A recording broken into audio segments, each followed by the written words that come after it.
Listo. Como diría el clásico, ¿ya estás grabando? Ya. Bueno, ok, entonces voy a compartir pantalla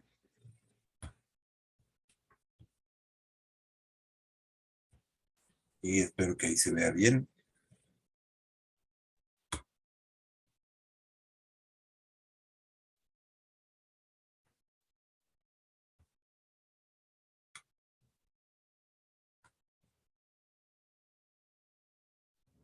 También voy a tener mi video para que no vaya a pasar lo que a Luz, que de repente se oye extraño. Bueno, tenemos entonces, vamos a hablar del HACCP, que es el análisis de peligros y puntos críticos de control en la traducción. ¿Qué significa literalmente HACCP? Pues Hazard Analysis Critical Control Points, es decir, un análisis de peligros y control de puntos críticos. Originalmente en los años 60, no, perdón, 80, cuando se empezó a hablar de esto en nuestro país, se le mencionaba como análisis de riesgos. Sin embargo, pues se ha visto que se presta a confusión justamente por lo que mencionaba, porque hay otra metodología que sí se conoce como risk analysis, análisis de riesgo. Y aquí se prefiere hablar de análisis de peligros y se han adoptado internacionalmente estas siglas ya para el método y sin necesidad de que lo traduzcamos. Entonces, el concepto HACCP, de hecho tiene una palabra, HACCP, así se le llama, no decimos HACCP, sino HACCP, internacionalmente ya es un concepto que se maneja como un estándar, digamos, internacional por acuerdo del Códex Alimentario. ¿Para qué se aplica? Bueno, fundamentalmente para la producción agroalimentaria, para preparar y procesar alimentos, distribuirlos, comercializarlos, para alimentación grupal o colectiva, elaboración de alimentos artesanales o para ser inclusive utilizado por el consumidor. La verdad es que lo importante es que se base en un proceso que está estandarizado y que ya redujo los principales peligros al mínimo. Pero bueno, ¿desde dónde viene el HACCP? ¿Cuál es la historia de esta metodología? En mayo del 61, John F. Kennedy declaró en un discurso ante el Congreso de los Estados Unidos, creo que esta nación debe asumir como meta el lograr que un hombre vaya a la Luna y regrese a salvo a la Tierra antes del fin de esta década. Era la Guerra Fría. Eh, los rusos ya habían puesto un satélite en órbita, ya habían puesto un hombre en órbita y pronto iban a colocar a una mujer en órbita. Es decir, fueron los primeros en mandar un satélite al espacio, un ser vivo al espacio, que fue la perrita Laika, un astronauta, Yuri Gagarin, y una astronauta, bueno, cosmonauta, les llamaban ellos, no astronautas, sino cosmonauta mujer, que es Valentina Tereshkova. Entonces iban ganando la competencia internacional en el espacio y para Estados Unidos pues era muy importante hacer algo espectacular y se propusieron eso, justamente llegar a la Luna, solo por llegar, ¿sí? Sí, ningún otro proyecto individual será tan impresionante para la humanidad ni más importante que los viajes de largo alcance al espacio y ninguno será tan difícil y costoso de conseguir. Y efectivamente lo fue carísimo. Y bueno, lo lograron el 20 de julio de 1969. Sabemos que John F. Kennedy ya no pudo ver esto, pero llegaron al mar de la tranquilidad, la famosa frase de un pequeño paso para un hombre y un gran salto para la humanidad, fue dicha por Neil Armstrong en el momento en que llegó a la Luna. Parte de los retos que representó el llevar un ser humano a la Luna implicó con respecto a los alimentos, que estos no produjeran partículas porque estas iban a flotar y, por ejemplo, galletas o cosas así, ya sabemos que si se muerden, pues nos caen las migajitas encima del cuerpo, pero en el espacio no caen encima del cuerpo, flotan y podrían llegar a alterar los instrumentos. Pensemos que los botones en esa época no eran como los botones digitales que tenemos actualmente, sino eran más parecidos a botones, por ejemplo, el teclado de una computadora, que sí implica algo mecánico, que se oprime y no se oprime, y de hecho algo más rústico. Podrían pensar en parecidos a teclados de una máquina de escribir, por ejemplo, ¿no? Botones que se empujan y se jalan y demás. Entonces era muy fácil que estas partículas pudieran alterar los instrumentos. Se requerían métodos de producción de alimentos que no tuvieran defectos, que fueran cero defectos, con un 100% de seguridad, libres de patógenos y particularmente libres de organismos que causaran enfermedades transmitidas por alimentos. Hasta esa época, los métodos de inspección o los métodos de control de calidad de los alimentos se basaban en la inspección tradicional, que pues se fundamenta en lo que nosotros podemos determinar o apreciar a través de los órganos de los sentidos, el tacto, el olfato, eh, la vista, en fin, para detectar peligros, posibles contaminaciones, lesiones, etcétera. Y surgió en la época en la que los peligros que se podían presentar en los alimentos eran solamente aquellos que eran visibles. La inspección tradicional, pues lamentablemente no ayuda a detectar la presencia de contaminación microbiana o química.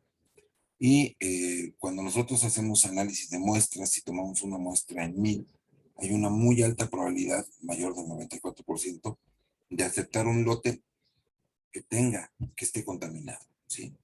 Entonces, los métodos de inspección no son necesariamente los mejores. El muestreo como tal no es particularmente efectivo para detectar problemas en los alimentos. Ya vimos que hay métodos de muestreo que nos ayudan a esto, pero antes que tratar de detectar un problema en los alimentos, lo mejor es tratar de evitar la presencia de estos problemas en los alimentos. El HACCP tiene justamente ese enfoque, un enfoque preventivo, mientras que el tradicional es un enfoque reactivo, es decir, a partir de que hacemos una inspección, tomamos una muestra y detectamos la presencia de un problema, nosotros reaccionamos, paramos esa producción, rechazamos el lote, etcétera. Pero esto no era pensable, no se podía concebir en un alimento que va a viajar en una pequeña cápsula espacial del tamaño de una combi, donde van a convivir 3 hombres durante una semana. Porque si uno de ellos está enfermo, puede contagiar a los otros, además de toda la serie de incomodidades y problemas que pueden ustedes imaginar con una enfermedad gastrointestinal, eh, desde presencia de líquidos indeseables, olores indeseables y demás dentro de la nave espacial, y la imposibilidad sobre todo de acudir a un médico para tratarse, y también lo complicado de tener todo tipo de medicamentos en una nave espacial, donde la carga de cada kilogramo cuesta millones de dólares. Entonces, ya considerando todo esto, después de que se utilizó este método, que se propuso originalmente, me ven que esa parte, perdón, por el trabajo, digamos, aquí está, conjunto de estas 3 instituciones. Por un lado, una empresa, Pillsbury, por otro lado, el ejército de los Estados Unidos, y por último, la NASA. Todos ellos estuvieron trabajando en combinación. Y finalmente, ya después de la etapa de los viajes lunares y todo esto en los años 80, la Academia Nacional de Ciencias de Estados Unidos recomendó que todas las agencias encargadas de control sanitario de alimentos utilizaran el enfoque HACCP y que este fuera utilizado por toda la industria alimenticia. Es decir, ya no era solamente para astronautas privilegiados, sino para cualquier humano que consumiera alimentos que fueran regulados por el gobierno de los Estados Unidos. Esto hizo que se modernizaran y se modificaran los conceptos de inspección y de control. Cambiaron estos escenarios, se establecieron estos conceptos también ya en el comercio internacional. El Códex adoptó la guía para HACCP.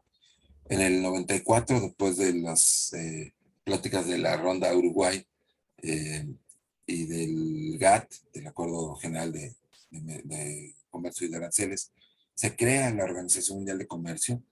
Se establece el Acuerdo de Medidas Sanitarias y Fitosanitarias, que establece una serie de requisitos que pueden ser exigidos por un gobierno en materia comercial ante la sospecha de un peligro potencial en los productos, principalmente productos de origen animal y de origen vegetal, es decir, peligros sanitarios y fitosanitarios.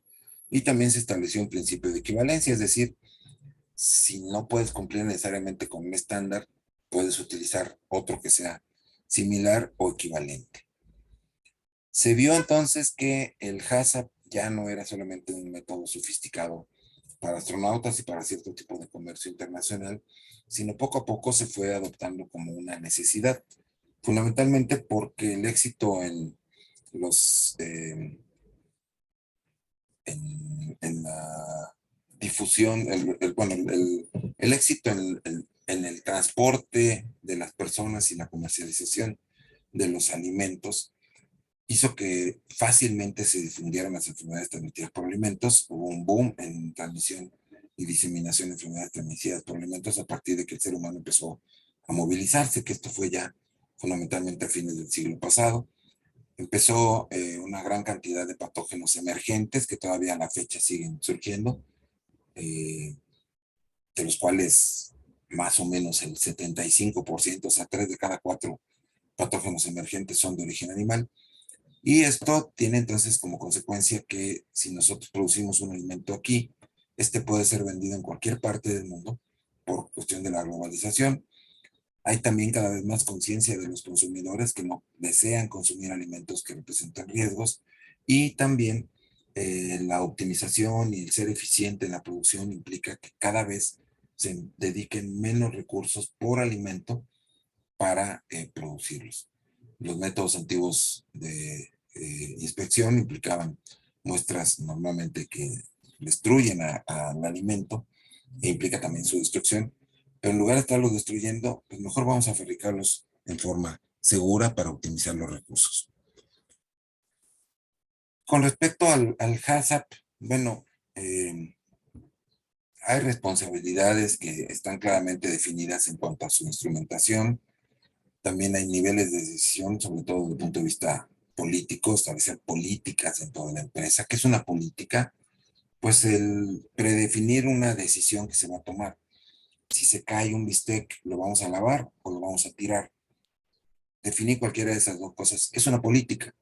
Y a partir de las políticas nosotros podemos permitir que los operarios tomen decisiones que ya están preestablecidas.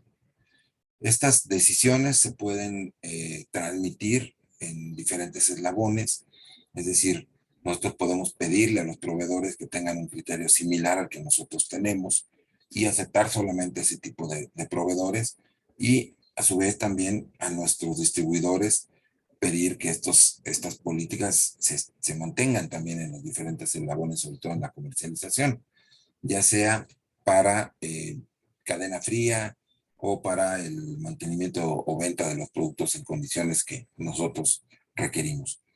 Las autoridades gubernamentales tienen también su nivel de responsabilidad, lo mismo que instituciones académicas, organismos no gubernamentales que también participan en todo esto, y las organizaciones de consumidores.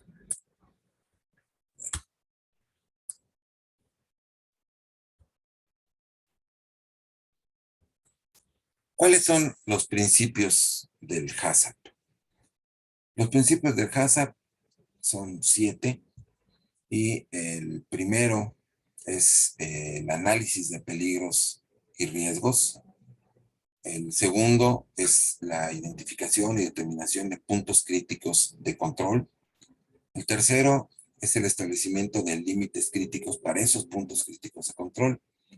El cuarto es el desarrollo de procedimientos de monitoreo para los puntos críticos, es decir, de formas y métodos de comprobar que realmente está cumpliendo con lo que se propuso. El 5 es diseñar y adoptar acciones correctivas cuando se detecten desviaciones a través del monitoreo de los puntos críticos de control que permitan regresar otra vez a un nivel de seguridad. El sexto es la verificación del funcionamiento en todas y cada una de sus etapas, sobre todo el cumplimiento es validación de los límites que se establecieron y la comprobación de que se están haciendo todas las medidas que se dice que se hacen. Y el séptimo es el mantener un sistema de registros. No suena tan complicado y realmente no lo es. Más que complicado es, yo diría, laborioso, porque implica mucha disciplina, implica que todo el mundo se encuentre dentro de la misma frecuencia, que toda la empresa y la cadena productiva esté en la misma frecuencia. Y cuando esto se hace, pues las cosas salen bien. Pero esto tiene que hacerse en principio, si se plantea siempre como una pirámide, a partir de la decisión gerencial. Es decir, para que el HACCP funcione, no tiene que venir de arriba hacia abajo, es decir, no tiene que ser una exigencia gubernamental, tiene que ser una decisión gerencial. La empresa debe tener definida una política de inocuidad, es decir, ellos van a producir y comercializar alimentos inocuos. Si ellos están convencidos de esto, entonces ellos podrán eh, formar parte de este HACCP. Si no, no. ¿Por qué? Porque lo que sigue son los prerequisitos. Entre ellos, los más importantes son las buenas prácticas de manufactura y los procedimientos operativos estandarizados de saneamiento o sanitización. Pero hay otros prerequisitos como la trazabilidad y algunos otros que veremos más adelante. Ya que tenemos todo esto, ya que tenemos primero la decisión gerencial, estableciendo una política de inocuidad, y luego el establecimiento de las buenas prácticas y los POEs, pues entonces ya podemos aterrizar en un HACCP. El HACCP no funciona si no tiene estos tres elementos básicos, ¿sí? No, no puede funcionar. Bueno, ¿cuáles son los pasos previos a su aplicación? Sí, ya sé que dijimos que son 7 principios, pero los principios no son los pasos. Antes de empezar, necesitamos nosotros organizar un equipo, describir el producto, definir el uso esperado para ese producto, elaborar un diagrama de flujo y verificar in situ ese diagrama de flujo. Entonces, aquí está, pasos previos a su aplicación. La organización del equipo. ¿A quiénes vamos a incluir en el equipo? Eh, Necesitamos gente que tenga conocimiento y experiencia en el tema. El equipo tiene que ser multidisciplinario, es decir, deberán participar tanto técnicos, personas con conocimiento, como veterinarios, químicos y algunos otros profesionales que sepan acerca de cómo se lleva a cabo el proceso de elaboración, pero también personal que no tenga un conocimiento eh, universitario, sino el jefe de producción, el jefe de compras, el jefe de mantenimiento, es decir, personal que participe en otras actividades que a lo mejor para nosotros son muy sencillas. Ah, hombre, pues haz esto, mételo a esta hora, etcétera, consigue tal producto, pero si no están dentro del equipo todos los demás, pues a lo mejor puede haber alguna situación que diga, sí, tu sanitizante que propones está muy padre en tu libro, el Bad Book, que viste en la universidad, pero ese no existe aquí en México. Entonces necesitamos algo que sí se pueda adquirir, ¿sí? Y pues esa es parte de nuestro trabajo, que necesitamos que alguien nos ubique en la realidad y nos diga, los que hay en el mercado son estos, entonces ya veamos cuál es la situación y la condición de cada uno de nuestros productos y veamos cómo lo podemos adaptar. Por eso el equipo tiene que ser multidisciplinario. O podemos a lo mejor idear, ah, pues es que es muy fácil, hay que quitar la piel. Aquí estamos viendo un proceso, por ejemplo, de matanza de bovinos, están haciendo una inspección en linfonodos de la cabeza, pero esto implica parar la operación, implica una serie de situaciones que, por ejemplo, aquí no se previó en dónde colocar las cabezas y están tiradas en el suelo, lo cual pues sabemos que no es lo óptimo, ¿sí? Y vemos allá atrás una canal, esto no es México, esto es otro país, y vemos que pues, también están las cosas no particularmente bien, ¿no? Es importante que dentro de los equipos multidisciplinarios haya un asesor externo, no solamente porque se necesita que alguien sí tenga experiencia y conocimiento pleno del HACCP, sino porque ocurre algo que se conoce como vicio de taller. Es decir, cuando nosotros nos metemos a desarrollar algo, hace falta que alguien venga de fuera y nos diga cosas que parecen obvias, pero que a veces se nos pasan. Y entonces que nos informe o nos diga, por ejemplo, estas cuestiones que estamos viendo aquí, ¿no? Quizás alguien observe, pues no traen cubrebocas, sí traen guantes y una gorrita, pero no traen cofia, en fin, traen bata, pero no traen botas de hule, traen solamente unos sobre calzado, unos, no recuerdo cómo se llaman estas cosas que se ponen en el zapato, en fin. Y no hay un número específico de integrantes del equipo. Va a depender de la naturaleza del método de producción, del producto que estemos elaborando y de el tamaño inclusive de la unidad productiva. Bueno, ¿a quiénes vamos a invitar al equipo? Podríamos decir, no, pues, que participe toda la gente de la planta, pero lo más importante aquí es que sean quizás representantes de cada una de estas áreas, eh, pero sobre todo aquellos que estén envueltos en cuestiones que tengan que ver con identificación de peligros, determinación de estos en los puntos críticos de control, es decir, el área operativa donde se va a montar el punto crítico, o donde creemos nosotros que es conveniente montarlo. Gente que participe también en actividades de monitoreo de los puntos críticos de control, verificación de operaciones en puntos críticos de control y verificación y eventual toma de muestras. Todos los que estén involucrados en esto tienen que participar. Bueno, ¿qué tipo de conocimientos se requieren para poder participar en un equipo HACCP? Pues que se sepa sobre la tecnología y el equipo que se utiliza en línea. Es decir, puede ser un operario, porque muchas veces ellos son los que saben exactamente cómo funciona el determinado equipo, ¿sí? Y tal vez nosotros no sabemos, o sea, tenemos el conocimiento general de cómo funciona, pues no sé, un autoclave, un microscopio, cualquier equipo que se use en el proceso, pero quien toma las muestras, etcétera, es el que conoce a su equipo y sabe el funcionamiento, sabe cuánto tiempo se tarda en tomar una muestra, en evaluarla, en que el congelador alcance la temperatura, etcétera. Si hace escarcha, no hace escarcha, en fin. Aspectos prácticos de las operaciones, ¿sí? Esto se termina el proceso, dura tanto tiempo y ¿qué se hace? Si el mismo día se continúa o se continúa hasta el siguiente día, en fin, cuál es el flujo y cuál es la tecnología que se aplican durante el proceso, cuestiones de microbiología y principios y técnicas del HACCP. No quiere decir que todos los integrantes del equipo conozcan todos estos conceptos. Podemos tener a uno que sepa de tecnología y equipo, otro de aspectos prácticos de operaciones, otro de flujo y tecnología del proceso, otro de microbiología aplicada y otro de HACCP. ¿Sí? Y bueno, eh, si esto fuera un taller, porque esto ustedes ven que es una presentación que está diseñada para hacer un taller, yo les diría que organizaran un equipo, que quizás entre todas se pusieran de acuerdo. Y tal vez podríamos hacer eso, ¿sí? Podríamos por un momento olvidarnos de los alimentos que están ustedes trabajando y tal vez pensar en un alimento alterno. Ahorita vemos si nos puede dar el tiempo para esto.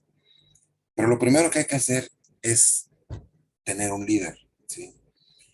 ¿Quién va a ser un líder? Bueno, pues la persona que se encargue de moderar las reuniones del equipo y parte de la moderación es convocarlos, establecer la hora de reunión, eh, ir dando la palabra, ir repartiendo también actividades, etcétera, ¿no?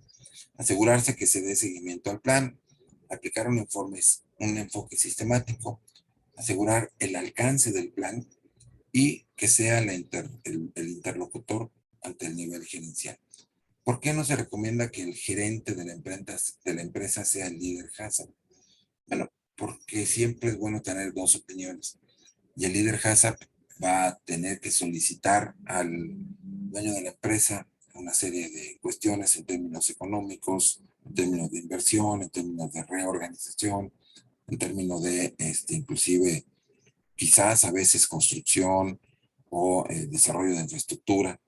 Y pues, el dueño es el que va a decidir si se hace o no se hace. Podría ser el mismo, pues en una empresa pequeña, sí. Lo ideal es que sea.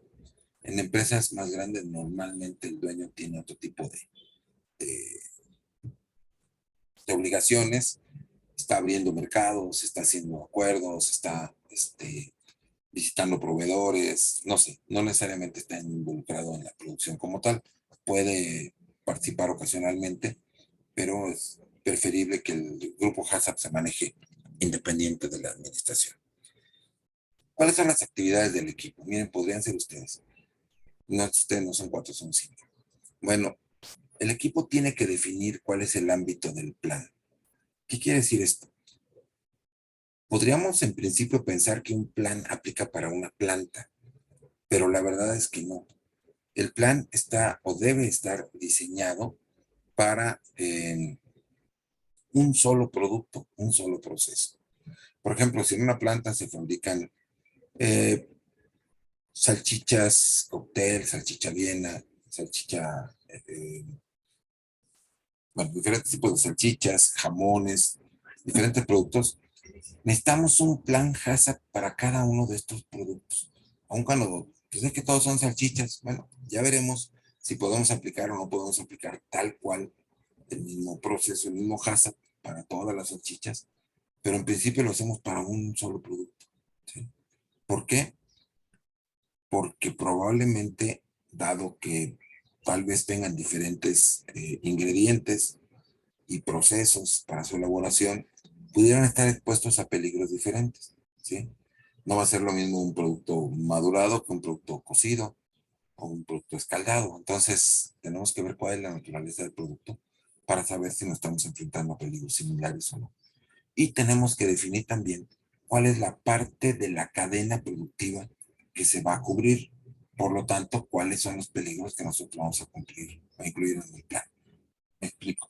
La cadena productiva puede empezar desde que el cerdo está comiendo un alimento y puede terminar hasta que una persona está comiendo un sándwich de jamón. ¿Sí? ¿Dónde vamos a cubrir nosotros?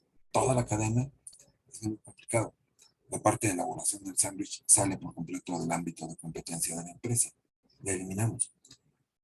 La comercialización normalmente ya es una etapa que corresponde casi siempre a otro sector, a otra empresa, a otro individuo. Entonces, nosotros nos quedamos con un tramo. Vamos a quedarnos con la adquisición de materia prima y en la venta del producto terminado. Con eso es más que suficiente. ¿Sí? Inclusive cuando se tienen, eh, por ejemplo, en producción de lácteos, pues la recepción de la materia prima es la misma para todos los productos. Entonces, bueno, pues se recibe leche.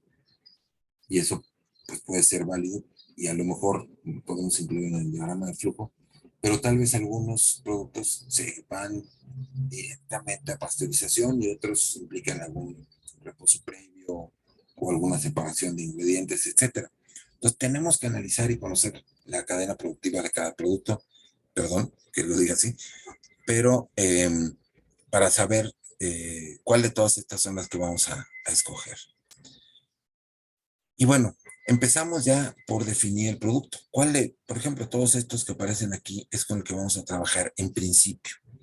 Diríamos, es que lo mismo, ¿no? Bueno, no, a lo mejor hay productos que son aquí de fresa y hay otros de, qué sé yo, naranja, alguna cosa verde o amarilla. Son sabores y esos sabores implican diferentes ingredientes y pueden implicar diferentes peligros. Entonces vamos a empezar por uno solo y hay que ponerle nombre. Nombre, producto o grupo de productos tales, ¿no? Si es que consideramos que todos son iguales y que lo que cambia, los cambios son mínimos, podríamos hacer eso. Hay que definir las características importantes de ese producto. Estos puntos que estoy poniendo aquí son parte de lo que ustedes tienen que contestar. Ya veremos si es de su propio alimento o de un alimento en general. Creo que por la información que tienen podrían hacerlo cada quien de su propio alimento. ¿Sí? Tipo de empaque, vida útil, en qué condiciones, o sea, 3 meses en refrigeración, un año congelado, no sé, ustedes lo van a definir. ¿En dónde se va a vender? ¿Cuáles son las instrucciones que debe de llevar en el rotulado? Y si requiere algún tipo de control especial durante la distribución, como mantenerse congelado, mantenerse en refrigeración, mantenerse en un lugar fresco y seco, lo que sea. ¿Sí? ¿Cuál es el uso esperado del producto? Y esto es muy importante. ¿Por qué? Porque dependiendo del uso, puede ser también el tipo de riesgos que nosotros consideramos. Por ejemplo, hay individuos que sean sensibles a un ingrediente o algunos ingredientes del producto. Hay individuos inmunosuprimidos. Se le va a dar a lactantes, se le va a dar a personas adultas en un, ¿cómo se llaman estas cosas? En un asilo o el producto se va a consumir crudo, se va a consumir cocido. Todo esto es importante que nosotros lo definamos, ¿sí? Entonces aquí está, tenemos que hacer un diagrama de flujo. Este es un diagrama de flujo muy sencillo. Normalmente no es tan sencillo. Yo lo estoy poniendo así, agrupando una gran cantidad de cosas, pero tenemos que empezar por algo, ¿no? Podemos empezar por esto. Y entonces recibimos leche cruda, que se enfría, se pasteuriza, se homogeniza, se vuelve a enfriar, se envasa y se comercializa, ¿sí? Ahí está, muy sencillo el diagrama de flujo, pero vemos que interviene en una etapa de la de envasado, pues se cruza ya con otro proceso, que es el de empacado, ¿sí? Entonces aquí necesitamos material de empaque y comercialización.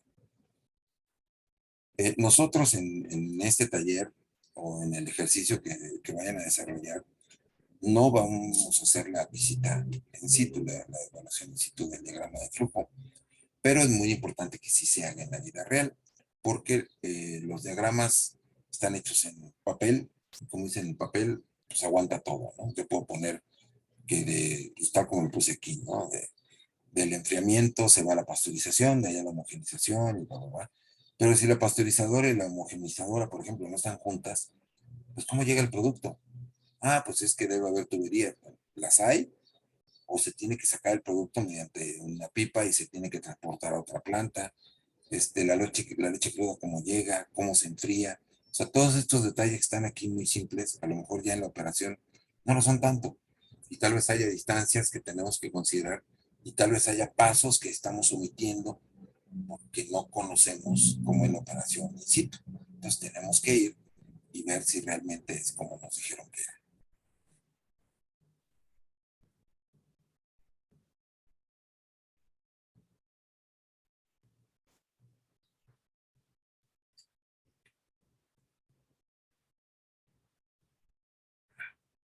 Perdón, me tomé mi pastilla y di un taquito de café.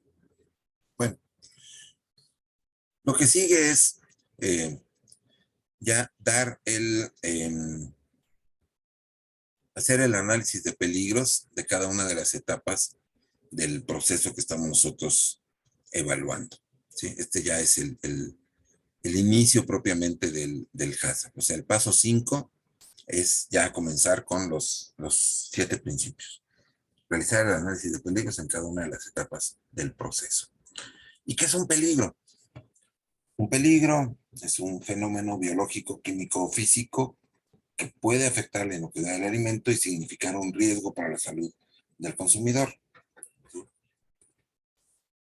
Pasó una ardilla aquí corriendo. Ya lo viste. Está mi hija aquí conmigo. Nos asusta, bueno, a mí me asusta de repente una ardilla y luego yo asusto a la ardilla. Pero bueno, ok. ¿Y qué es un riesgo? Un riesgo no es lo mismo que un peligro. Un riesgo es la probabilidad de que ese peligro pueda ocurrir en un proceso y afectar la inocuidad de un alimento, ¿sí? Son complementarios, ¿sí? Uno es lo que puede pasar y el otro es qué tan probable es que pase. Bueno, en HACCP específicamente el peligro se refiere a las condiciones o contaminantes que pueden provocar enfermedades o amenazas a la salud del consumidor a través de los alimentos, ¿sí? El término, curiosamente, no se aplica a otras condiciones indeseables o a la presencia de otros tipos de contaminantes como insectos, pelos, descomposición, fraude económico o violación de normas relacionadas a la calidad. Es muy fácil que caigamos en la tentación de incluirlos también dentro del HACCP, pero no van en el HACCP. Hay otras metodologías que se encargan de eso. Entonces, ¿por qué los insectos no son un peligro? Bueno, salvo que lleven, salvo que ahí viene de regreso la ardilla, para abajo. Bueno, salvo que estos insectos sean moscas o que tengan un potencial de contaminación, pues entonces los consideraremos. Pero la contaminación sería la contaminación fecal, esa es la que son los peligros que nos van a interesar, ¿sí? Es extremadamente desagradable encontrarse una cucaracha en un atole, por ejemplo, pero en sí, bueno, sí va a estar llena de patógenos, Pero si ese atole ya se calentó a una temperatura suficiente para prepararlo, lo más probable es que ya esa cucaracha sea inocua, ¿sí? Entonces, en teoría no la podríamos comer. Hay quien sí considera estos como peligros físicos, ¿sí? Lo mismo el pelo. Entonces, estos dos, nosotros vamos a definir desde el principio si los vamos a tomar en cuenta o no como contaminantes. Hay quien los toma en cuenta porque son indicadores. Si hay pelo, insectos o cualquier otro tipo de basura, quiere decir,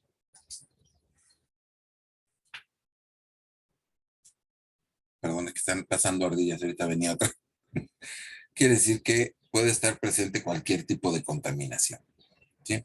La descomposición no es un peligro, un alimento descompuesto no necesariamente representa un peligro para la salud, ¿sí? Saben desagradable, etcétera, pero no necesariamente están asociados. Ojalá, porque entonces nos daríamos cuenta de que algo sabe mal y, pues está echado a perder, por lo tanto, me puede causar daño. No necesariamente. Fraude económico tampoco, o sea, el que venga agua, este, con la que bautizan a la leche, por ejemplo, que le añaden más agua, o sustraer o sustituir un componente que en lugar de liebre nos den gato, o en lugar de tacos al pastor sean de pastor alemán, son fraudes económicos que no necesariamente implican una contaminación, es adulteración y es otra cosa. Lo mismo cualquier violación de normas relacionadas con la calidad, como el dar menos litros o kilogramos por lo que se supone que nos están cobrando, ¿no? Bueno, podemos nosotros utilizar fuentes para identificar peligros como estos que son los atlas de microbiología, el Book, etcétera. Y los peligros son alteraciones que pueden afectar la inocuidad del alimento, deben ser tratadas como peligro biológico y ser prevenidas o controladas por un plan HACCP. Ya vimos nosotros en nuestra evaluación de nuestro cálculo de muestra basada en riesgo que hay peligros de severidad alta, hay peligros de severidad moderada con elevado potencial de diseminación y hay peligros de severidad moderada con limitado potencial de diseminación. Algunos de los de severidad alta, que ya los hemos visto: Clostridium botulinum, Shigella dysenterie, Salmonella typhi, Salmonella paratifi, hepatitis, AIE, Brucella melitensis, Vibrio cólera O1 del TOR, Vibrio bulnificus, dice bulnificus, es bulnificus, E. coli 157H7 o Trichinella spiralis. De severidad moderada y potencial elevado de diseminación, Listeria monocitógenes, E. coli enteropatogénica, Salmonella en general, Shigella en general, las E. colis ¿cuáles son las ES? Enterohemorrágicas, E. coli. Bueno, Streptococcus pyogenes, rotavirus, el virus Norwalk, amibas, entomemia histolítica, Diphyllobotrium datum y Cryptosporidium pardum. Y peligros de severidad moderada, pero con un potencial limitado de diseminación, tenemos Bacillus cereus, Campylobacter jejuni, Clostridium perfringens, Staphylococcus aureus, Vibrio cólera, Vibrio parahemolyticus y Yersinia enterocolítica. También podemos clasificarlos de otra forma. Esto es lo anterior es solo una propuesta. Pueden ser peligros biológicos desde el punto de vista de que son bacterias esporoformadoras o bacterias no esporoformadoras. De las no esporoformadoras están aquí también estas, o las toxigénicas, como Staphylococcus aureus, Bacillus cereus, Clostridium perfringens, Clostridium botulinum y E. coli 157H7, que son capaces de producir toxinas, justamente. Peligros químicos, que son compuestos químicos que ocurren de manera natural, y compuestos químicos adicionados. Estas adiciones pueden ser a propósito, pueden ser, pero bueno, sin fines de causar daño, simplemente se ponen como ingredientes. Quizás se agrega mayor concentración de la debida, o accidentalmente cuando uno no sabe que se está agregando una sustancia química que puede estar como contaminante de una superficie inerte o viva, y criminosamente, que es ya pues, que alguien quiere dar toloache o envenenar a otra persona, ¿no? Eso ya es criminal. Dentro de los que ocurren de manera natural, pues tenemos micotoxinas, escombrotoxinas, cigotoxina, alergenos, toxinas de hongos, toxinas de mariscos y bifenilos policlorados. Dentro de los peligros químicos agregados intencionalmente, tenemos todos los conservadores, nitratos y nitritos, estabilizantes como los polisulfatos, saborizantes como MSG y colorantes. Peligros químicos agregados incidentalmente o accidentalmente, es decir, están ahí porque los pusimos, pero no queríamos que llegaran a los alimentos. Pesticidas, fungicidas, herbicidas, antibióticos, hormonas, metales pesados y otros compuestos como lubricantes, detergentes, desinfectantes o tintas que se utilizan durante los procesos de elaboración y obtención de los alimentos. Productos o peligros químicos, mejor dicho, agregados en forma ilegal, pues cualquier compuesto normalmente usado en la industria de alimentos, pero agregado en cantidades o situaciones que suponen un sabotaje, es decir, lo pongo para ocultar, por ejemplo, una alteración. Esto es el caso del hidróxido de sodio, por ejemplo, que pues no se debe utilizar, pero es uno de los métodos que se utilizan para contrarrestar la acidez de la leche. Entonces le agregan estos bárbaros sosa cáustica y pues sí, deja de estar ácida la leche, pero se convierte en un riesgo potencial muy importante. Y finalmente los peligros físicos, que son materiales extraños que pueden afectar la salud del consumidor, tales como el vidrio, pedazos de madera, metal, huesos, espinas, plásticos duros, objetos personales. Justo esta es la razón por la cual pues no se autoriza el uso de joyería y de bisutería en la elaboración de alimentos, el uso de uñas postizas, pestañas postizas, nada de esto, porque todo eso puede ir a dar a los alimentos y pueden llegar a producir un daño. Hay un tamaño que se define para cada uno de estos peligros, es decir, no el polvo de estos normalmente no causa daño, pero normalmente de más de 3, 4 milímetros de longitud o 7 en algunos casos, ya pueden generar algún tipo de daño físico. Bueno, tenemos también peligros que ocurren como consecuencia de variaciones entre los procesos, ya sea porque cambiamos de proveedores y tenemos diferente fuente de los ingredientes, o hubo modificaciones en cuanto a la formulación, a los equipos, a los métodos de preparación, a la duración del proceso, a las condiciones de almacenamiento o falta de capacitación de personal, sobre todo el personal nuevo o que acaba de ser cambiado de un área.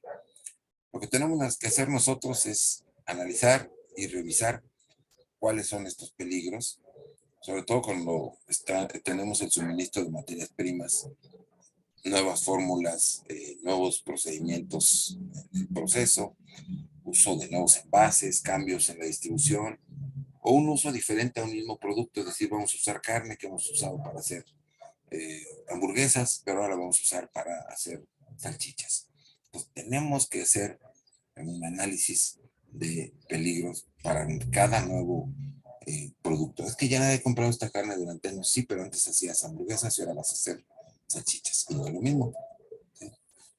Entonces, vamos a buscar fuentes de información, textos de referencia, archivos de computadora, investigaciones científicas, información epidemiológica que encontramos, por ejemplo, en páginas como la FDA o la FAO, Codex, y en general en fuentes de Internet, pero que sean confiables. Bueno, tenemos entonces esta revisión de materias primas para el análisis de peligros. Tenemos que evaluar también cuáles son las operaciones, y esto implica qué operación se va a llevar a cabo, cuáles son las condiciones en las que se lleva a cabo esta operación, sobre todo de temperatura, tiempo, humedad, variables que puedan afectar. ¿Se acuerdan cuando nosotros decíamos al principio que había condiciones o factores que podían modificar la presencia de los microorganismos en los alimentos? Bueno, pues justamente tenemos nosotros que evaluar cuáles son las operaciones que se llevan a cabo y en qué condiciones microambientales tenemos que puedan permitir la proliferación de los microorganismos, la su multiplicación, la generación de toxinas, el aerobismo o anaerobismo, etcétera.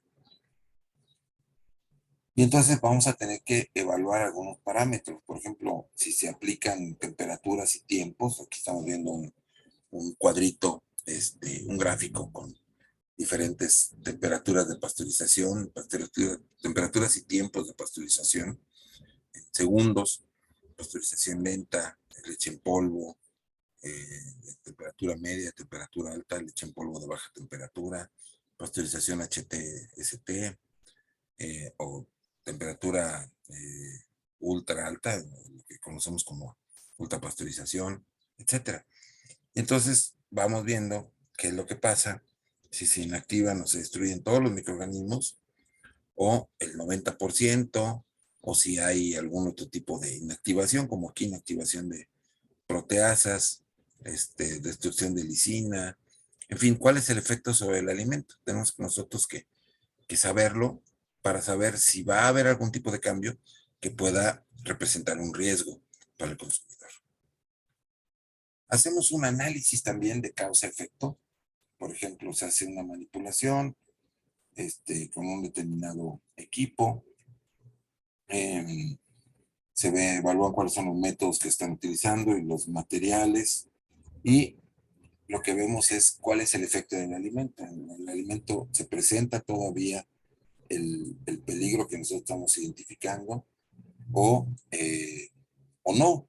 Quizás el proceso puede ayudar a destruir el peligro que nosotros estamos considerando o favorece su multiplicación, ¿sí? Entonces, por ejemplo, en cuanto a manipulación, podemos hablar de deficientes actitudes higiénicas, deficiente ropa protectora, fumar o tocar el producto, tener un mal lavado de manos, presencia de heridas, joyas, uñas, un trastorno digestivo, o una secreción nasal. Todo esto son cuestiones que se analizan en la manipulación y nosotros podemos ayudar o sea, una vez que identificamos los peligros, podemos aplicar medidas que ayudan a reducir el riesgo de que se presenten. Es decir, si puede ser que fumen y toquen los alimentos, pues vamos a prohibirles fumar, ¿sí? Si hay algunos que son viciosos, bueno, pues que salgan en su hora de comida y fumen, pero se laven la mano perfectamente bien y usen guantes después de regresar para no contaminar los alimentos, ¿no? Entonces tenemos que ponerles sitios donde puedan lavarse las manos y que este lavado de manos sea higiénico. Es decir, que se dispense el jabón de manera automática, que se dispense el agua de manera automática, etcétera. Es decir, no podemos exigirle al personal lo que nosotros no le estamos proporcionando. Tenemos que buscar la forma de mitigar riesgos para todo esto. ¿Sí? Una vez que vamos identificando peligros, podemos preguntarnos si este peligro es o no es significativo. Y para saber si un peligro es significativo, pues tenemos que analizar cuál es la probabilidad de que se presente y cuál es la severidad de este peligro, ¿sí? Tenemos ya clasificados algunos de los peligros de baja severidad, severidad moderada, y severidad alta, y podemos también hablar de la probabilidad de que se presente, o sea, qué tan probable es que un vibrio cólera esté presente en cualquier producto acuático, agrícola. Pero a lo mejor no es tan alta, si no se sabe de brotes, etcétera, o buscamos información relacionada, simplemente, si no la hay, podemos generarla, podemos nosotros hacer nuestras búsquedas y hacer pruebas en donde tratemos de encontrar con cierta frecuencia en la presencia de estos agentes, o no la encontramos y entonces nos olvidamos de ellos, ¿no? ¿Cuáles son los peligros que nosotros finalmente vamos a incluir dentro del plan Hazard? Peligros que tengan una probabilidad dada, no podemos determinar específicamente cuál es la probabilidad, pero si es de baja severidad, o sea, si no son peligros severos, nosotros no los vamos a incluir.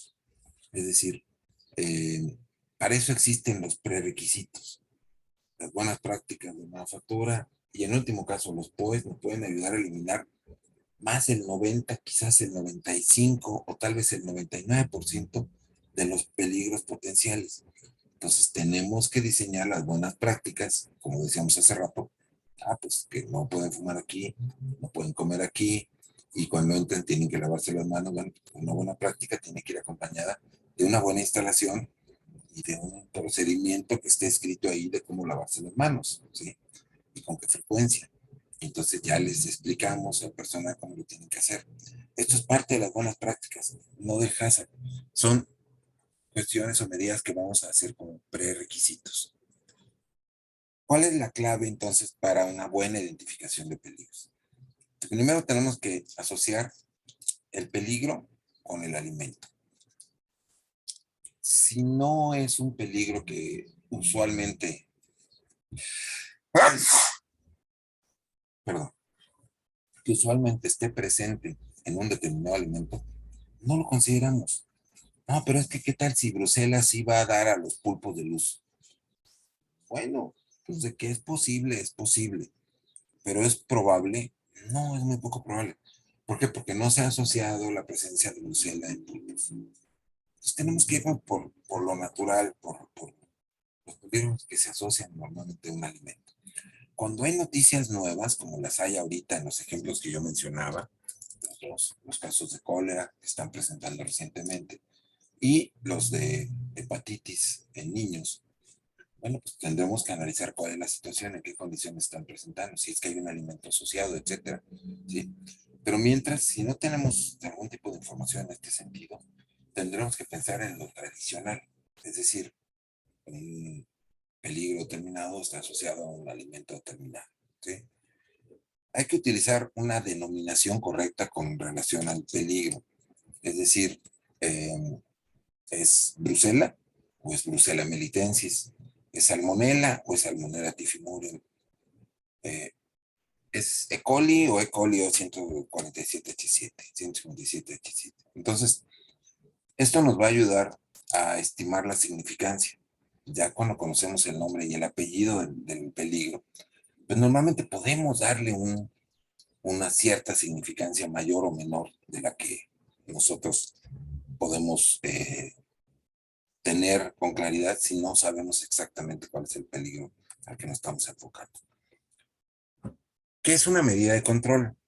Pues en general son acciones o actividades que se pueden aplicar para prevenir o eliminar un peligro, para la inocuidad o reducirlo hasta niveles aceptables. ¿Y esto de reducirlo hasta niveles aceptables, qué significa? Bueno, justamente eso. No vamos a tener seguramente alimentos totalmente estériles o libres de microorganismos, pero podemos tenerlos en una presencia que no causen daño. Eso es a lo que se refiere con niveles aceptables. ¿Quién determina cuáles son los niveles aceptables? Bueno, hay organismos internacionales que nos dicen eso. Es decir, por ejemplo, sabemos que en algunos productos marinos y en algunos otro tipo de productos hay presencia de metales pesados. La hay, porque está en las cadenas alimenticias, no podemos evitarlo. Pero lo que sí podemos hacer es determinar cuál es el nivel que tienen y reducir el peligro tratando de manejar esto, ya sea a través de algún control que se pueda tener dentro de la unidad productiva o alguna recomendación que se pueda tener con respecto al producto y su consumo, tal como se hace con el atún, ya que se sabe que el atún puede tener mercurio, está presente en el agua, hay una fuerte contaminación de metilmercurio en los océanos, y los atunes encabezan las cadenas alimenticias, entonces se alimentan de otros peces y de otros mariscos que tienen niveles de mercurio y ellos tienen este efecto acumulativo, es decir, van a tener un nivel mayor de mercurio por encabezar esa cadena alimenticia, pues entonces se recomienda no comer más de 2 raciones de atún a la semana para mantenerlo en un nivel aceptable, ¿sí? Entonces, esto es lo que nosotros tenemos que poder manejar. El manejar el peligro no quiere decir evitar su presencia, sino puede ser simplemente reducirlo hasta un nivel aceptable. Una medida de control, por ejemplo, a través de un punto crítico en donde se aplica, puede controlar a la vez varios peligros. Peligros, como en el caso de la pasteurización, que esta controla no solamente a Mycobacterium bovis, que es normalmente el indicador de pasteurización, sino Brucella abortus, Staphylococcus aureus, Listeria monocytogenes y Salmonella. Todo esto a la vez, un mismo proceso de pasteurización, una misma medida de control. Bueno, hasta aquí, ¿preguntas? ¿No? No. No. ¿Sí hay preguntas? No. ¿No? Ok. Bien, llevamos una hora. Viene ya la parte, el meollo del asunto. Una vez que ya elegimos los peligros, que de alguna manera nosotros ya lo hemos hecho con, con todo lo que hemos visto hasta ahora de los alimentos, ya sabemos de qué microorganismos nos tenemos que preocupar. Pues entonces lo que hay que hacer es determinar cuáles son los puntos críticos de control, ¿sí? ¿Y qué es un punto crítico de control? Pues es un paso o una etapa en donde se pueden aplicar medidas de control que son esenciales para prevenir o eliminar el peligro o bien para reducirlo a un nivel aceptable, ¿sí? Entonces vamos a tratar de que no se presente, que si está presente lo eliminemos y que si no lo eliminamos lo reduzcamos hasta un nivel que sea aceptable, que todavía se maneje dentro de un límite de tolerancia. Y aquí llegamos a esta parte que ya es la parte un poquito más filosófica y complicada de cada punto crítico de control. Es decir, nosotros tenemos que tener el diagrama de flujo y debemos aplicar este árbol de decisiones, es decir, esta serie de preguntas en cada uno de los puntos o etapas que tiene el proceso. Estos puntos o etapas del proceso incluyen, por ejemplo, adición de ingredientes, sustracción, algún proceso en particular, etcétera, ¿no? Entonces, ¿dónde comienza esto? ¿Quién me dice? Ustedes que ya saben de qué se trata el caso. Es desde que dice existen medidas preventivas en esta etapa. Ok. ¿Qué pasa si no existen? El control de esa etapa es necesario para la inocuidad. ¿Qué quiere Si decir se eso? vuelve a repetir, ¿no? ¿Te vuelve a repetir? Bueno, se tiene que modificar el proceso. Exactamente. Dice, si el control en esa etapa es necesario para la inocuidad, entonces hay que modificar el proceso, ¿sí? Pero si resulta que no es necesario para la inocuidad, pues ya, se acabó, no es un punto crítico, ¿ok? Así. Y si existen ya medidas preventivas en esta etapa, pues entonces, sí, pues pasamos a la siguiente, que dice, muchas preguntas de estas son confusas, y esta es la parte que nos cuesta más trabajo normalmente en el HACCP. Dice, la etapa ha sido diseñada específicamente para eliminar o reducir la probabilidad de un peligro hasta un nivel aceptable. Pensemos en la primera etapa de casi todos los procesos, que es recepción de materia prima, ¿sí? Piensen en recepción de materia prima en cada uno de sus procesos o cuál es la primera etapa de cada uno de sus procesos. ¿Quién me dice cuál es la primera etapa? Es más, váyanme diciendo todas, cuál es la primera etapa de sus procesos. Tania. Puede ser cuando el ganado, vaca, cerdo, pollo esté en pie, A ver, ¿tú vas a con hacer altura tu de los clase pastos. incluyendo desde que el ganado está en pie? Eso es suponiendo, pero si no, si es una No me digas subprocesadora, suponiendo. La pregunta concreta es, ¿tú vas a hacer tu proceso desde que el ganado esté en pie o desde dónde? no, desde que ya esté en proceso, en Entonces, un olvídate proceso. de que el ganado esté en pie. Esa no es la primera etapa. ¿Dónde Entonces, empieza tu proceso? cuando recibo la carne, la canal, ¿Vives canales? ¿De qué proceso estamos hablando? cerdos. Cerdos. Cerdos no es un proceso. Bueno, perdón. Proceso, su procesadora Procesos de su procesadora, o corte y deshuese. corte y deshuese. Ok, ya estamos. O sea, estamos hablando de un obrador, Así es. no un rastro. No, Ok, bueno. Entonces, en un obrador, ¿cuál es la recepción de materia prima? cuando llega la ¿Cuál es la canal. segunda etapa? Ok, llega a la canal. Sí. Y te pregunto, en esa llegada de canal? ¿Existen medidas preventivas en esa etapa? La temperatura. La temperatura, ¿cómo? Sí, que La temperatura existe en todas partes, bueno, que venga con cadena de frío, ya sea que venga congelado o refrigerado. pero eso está en esa etapa o cómo? Sí, o sea, quien lo va a transportar, cuando llega al establecimiento, tiene que venir con una temperatura, ya sea de refrigerado o congelado. Ajá.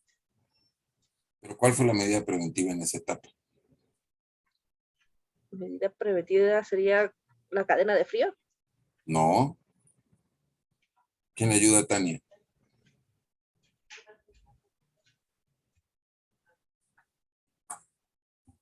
Nadie. No, nadie me dejaron morir. Te dejan sola. Qué gachos. Sí, realmente.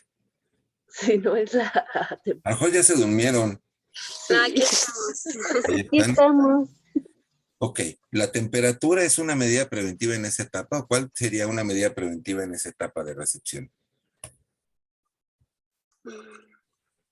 Todos me dijeron que ya sabían Hazard.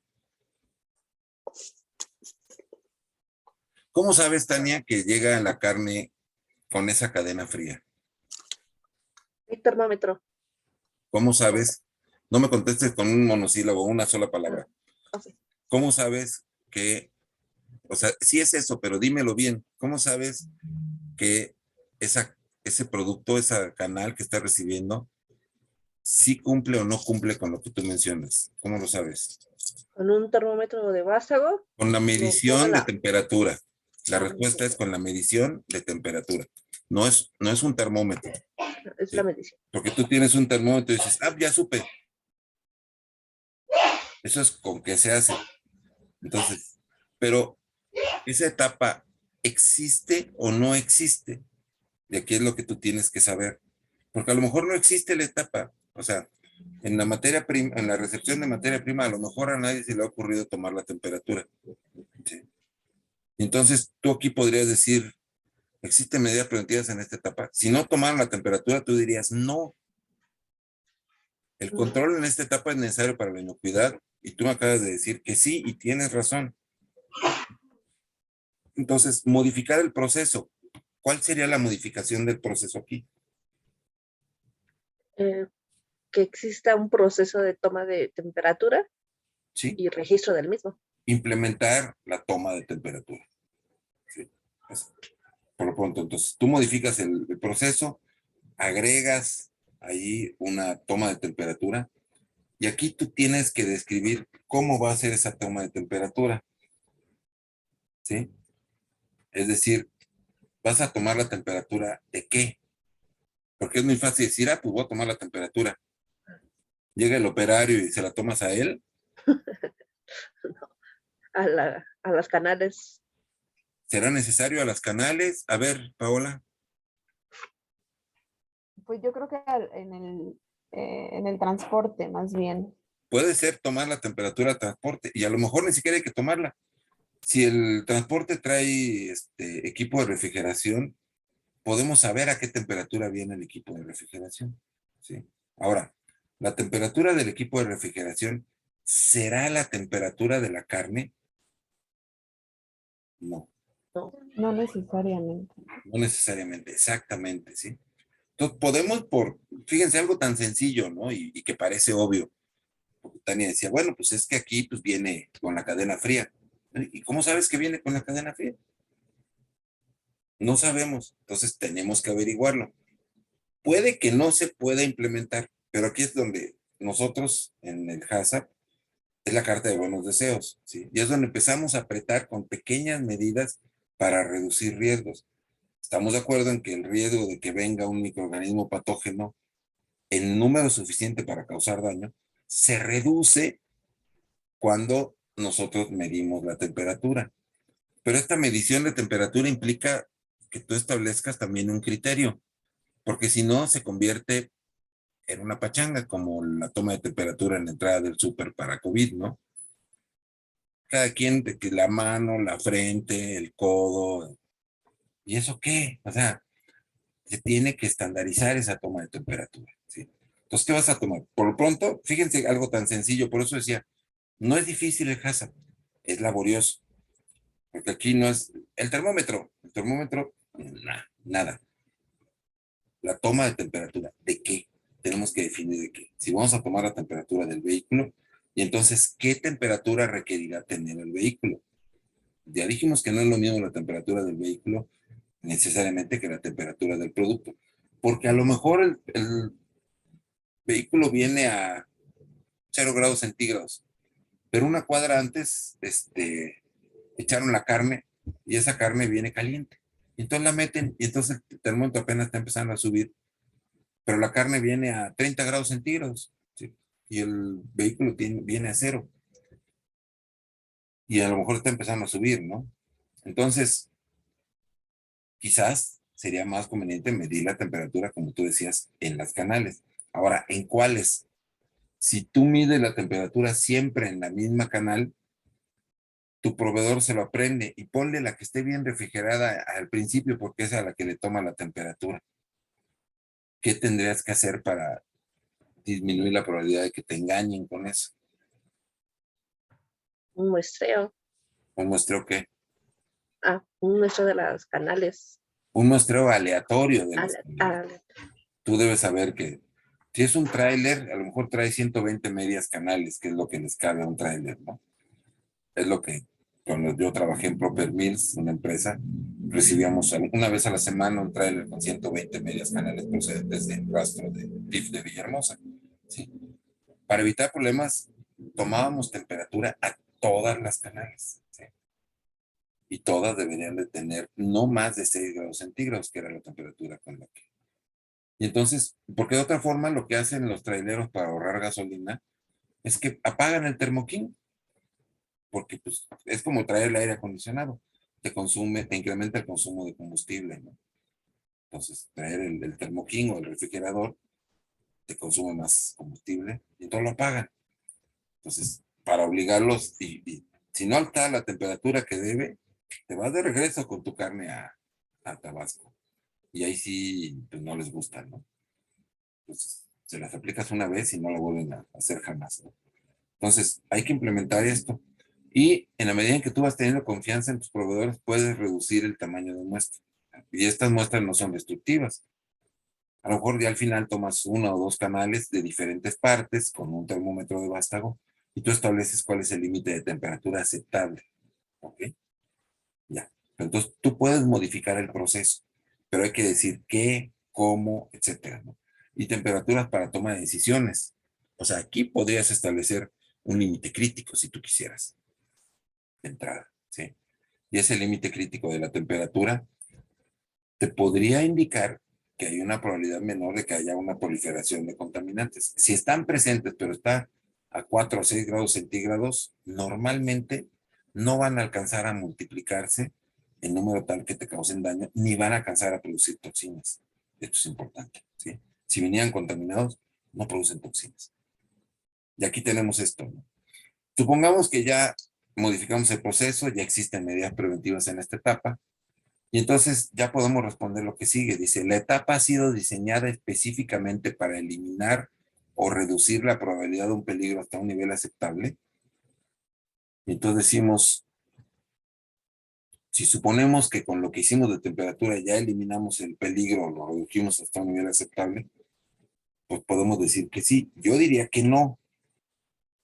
O sea, todavía no es un punto crítico porque el hecho de que mantengas a refrigeración la carne no quiere decir que no pueda venir contaminada. Puede venir contaminada. Entonces decimos no, aquí no dice no, pero debería decir no. Y entonces nos vamos para acá. Dice, ¿puede la contaminación con el peligro aparecer o incrementarse hasta niveles inaceptables? Si dijéramos que no, pues no es un punto crítico y se acabó. Pero podríamos decir que sí, como en el caso de las canales de cerdo de Tania, ¿sí? Porque si están presentes los contaminantes, no se eliminaron.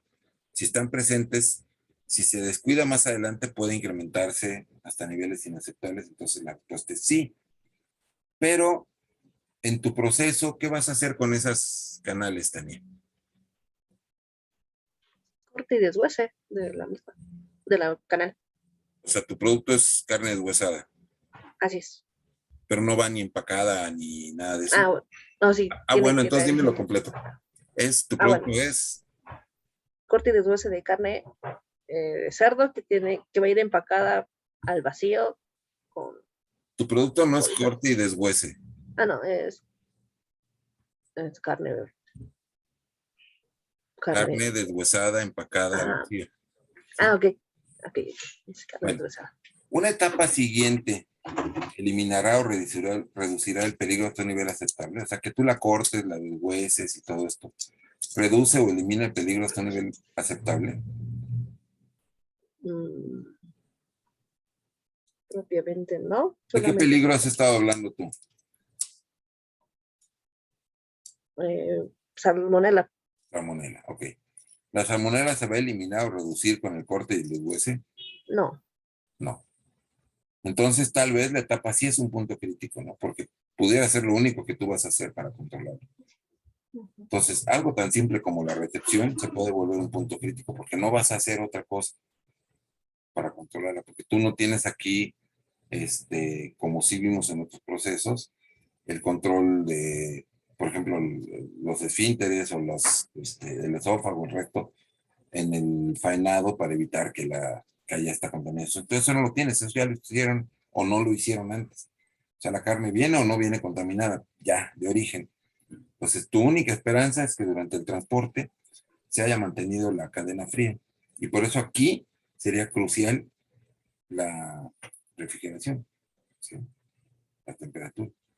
Y si no la tiene, pues hay que modificar y ponerlo y establecer todo un procedimiento para ello que vamos a ver más adelante. ¿Ok? Bueno, Ok. ¿algún otro proceso?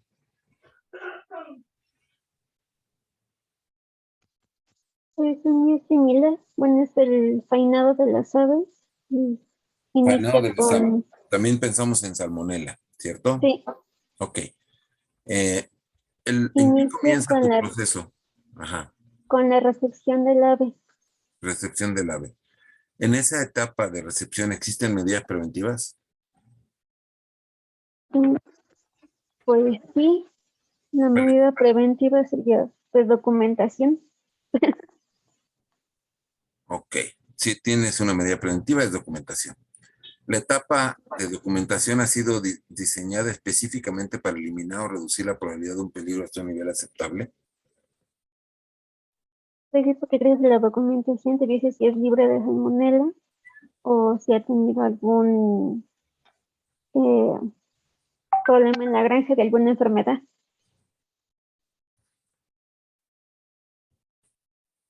Que un documento diga que un producto es libre, o en este caso un lote de aves es libre de salmonela, ¿significa que el lote de aves es libre de salmonela? No al 100%. Ok. Entonces, la etapa ha sido diseñada específicamente para eliminar o reducir la probabilidad de un peligro hasta un nivel aceptable. No, ¿Creías tú que sí? No. Ok. Entonces, vamos a la siguiente pregunta.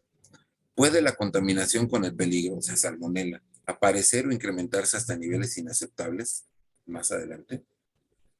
sí, ¿Qué dijiste? sí, Sí. Entonces nos vamos al siguiente. Dice, ¿una etapa siguiente eliminará o reducirá el peligro hasta un nivel aceptable? sí. Si sí, entonces no es un punto crítico de control, te vas a la siguiente etapa. ¿Ok? Entonces vamos a hacer este ejercicio en cada una de las etapas. ¿Ok? Aun cuando ya, Tania, hayamos encontrado un punto crítico aparentemente en la entrada, vamos a seguir haciéndolo en la siguiente. Y en la siguiente etapa. ¿Ok? Bien, Shai. ¿Quién más? Selene, Paola. Sí, bueno, el mío es elaboración de salami Ok. crudo. Ok. ¿Y cuál es la primera etapa? La primera etapa es recepción de materia prima. Ok. ¿Y cuál Ajá. es tu materia prima? Carne de cerdo y ay, se me fue. Y bueno, los ingredientes y aditivos. Manteca Carne y de todo cerdo, esto. grasa de cerdo y Ajá. aditivos. Ok. Bueno, esa etapa, recepción de materia prima, En esa etapa, ¿existen medidas preventivas? Sí, ¿Cuál? tengo control de proveedores y pues declaración de que el producto ha sido sometido a muestreo para detección de patógenos, así como en O sea, visual de la materia. algo documental, digamos, como en el caso Ajá, de... Ok. Entonces, si existen medidas preventivas, pasamos a la siguiente. Esta etapa, o sea, la documentación, ha sido diseñada específicamente para eliminar o reducir la probabilidad de un peligro hasta un nivel aceptable. sí, O sea, ya si lo dicen, ya tenemos un nivel aceptable de... ¿Cuál es tu peligro? salmonela y listeria. Salmonella y listeria. Ya con que los proveedores nos digan que sí y que han tenido un muestreo y que son libres, ya con eso tenemos garantizado que el peligro está reducido hasta un nivel aceptable. Así es. ¿Ok? Entonces la etapa es un punto crítico de control. ¿Perdón? Entonces la etapa sería, porque tú dijiste que sí, y entonces la etapa es un punto crítico de control. No, no, yo lo tengo como que no. A ver, pero ¿existen medidas preventivas en esta etapa? Sí. La Ajá, etapa ha sido diseñada específicamente para no, pero no, no. pues no, ok, Ujú, no. Es decir, aunque esté documentado, el ajá, peligro puede estar presente. no. Ok. ¿Cómo no?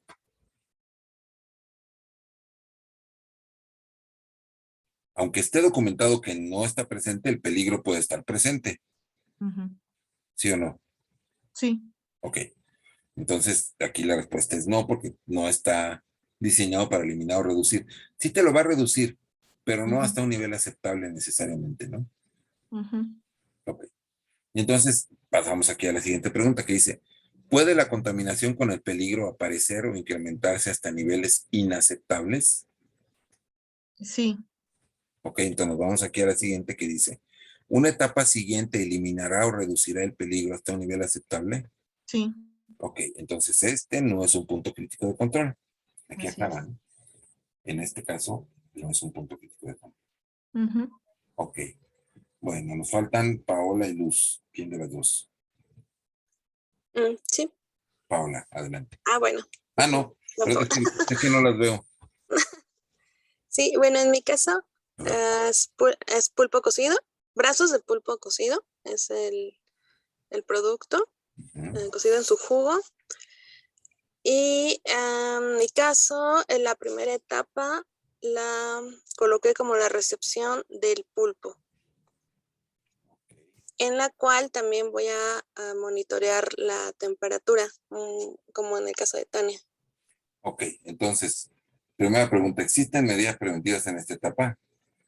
Pues sería, sí, que va a ser Sí. el monitoreo de la temperatura y su Ok, registro.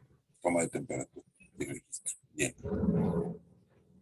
Y esa temperatura que registras es una temperatura para decidir.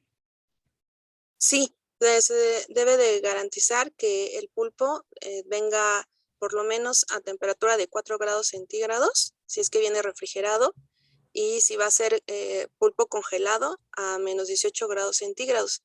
Y si no cumple con esas especificaciones, se rechazaría. Ok. ¿Qué pasa si el pulpo viene a menos 10 grados centígrados?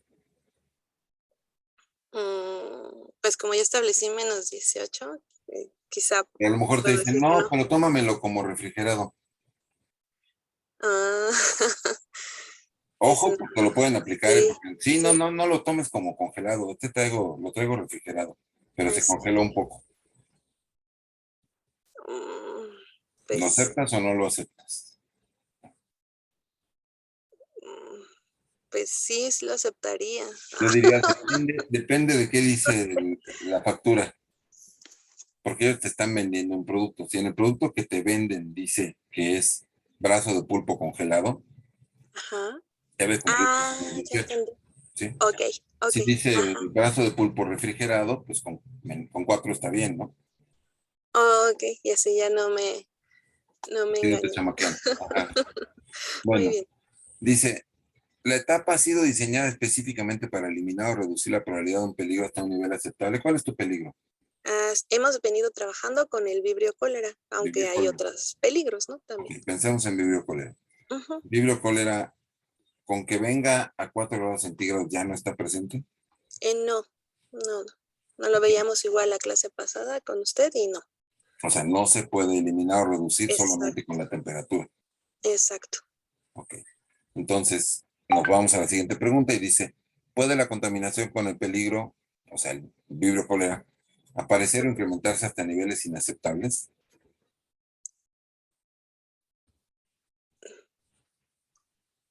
No, se me cortó un poco, pero estamos en la 3, ¿verdad?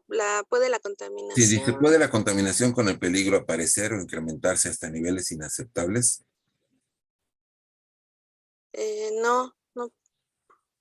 Si no puede, Ah, pues no es un punto crítico.